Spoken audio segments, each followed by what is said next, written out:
Souboj řasenek Glam Doll. Porazí tahle černá Glam Dollka objemovka moji oblíbenou senzitivku? Pokud vás zajímá, jak tohle dopadne, sledujte mě dál. Pokud se vám moje videa líbí, dejte prosím odběr, like a třeba milý komentář. Moji senzitivku Glam Dollku, kterou používám velice často. Má to Sky High kartáček, si dám tady na tohle oko. Mám tam danou tu bázi Eveline v tenké vrstvě.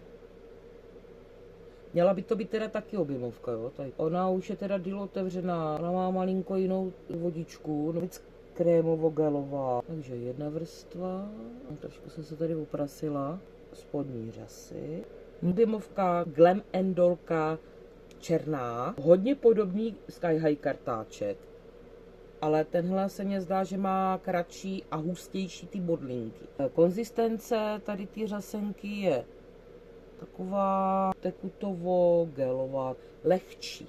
Používám po několikáty tady tu černou. Teda taková mokřejší a než zaschne, tak se otiskává a rozpíjí, ale to mě dělají skoro všechny řasenky. A díky tomu preciznímu štětečku, tému konečku, se dostanete krásně s tamtou taky. A hlavně neslepuje. Je krásně černá. Gabriela Salvete Miracle PH Lip Oil s takovým krásným neutrálním, hezkým letním odstínku.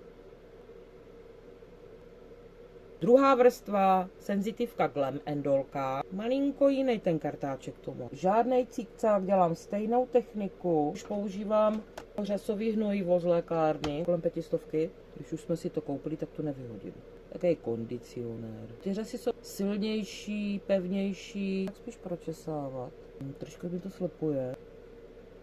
A tohle mám tu lepší oko. Stačí. Druhý vočko, černá Glam Dollka. Obě jsou to objemovky, chtělo by to linku. Kartáček malinko jiný. Takže nebudu v práci vypadat jak debil. Takovéhle zkoušečky jsou dobrý, když jste doma a nikam nejdete, že jo. To, že je to objemovka, dělá jako pěkný řasy. Jenom rozčesávat. Vlastně natáčí řasy nahoru, objem i dílku, bodlinky blízko u sebe, tak se to ještě dá rozčesat. Obě dvě dělají takový ten efekt u kořínku, jak kdybyste měli linku v řasách. Něco, takovou stínovou linku. V těchto částech hodně rozpíjí řasenka, občas i slzí oko. Vezmu štěteček, pudr, v téhle části si to hodně zapudruju. Tak, vypadám dostatečně srandovně.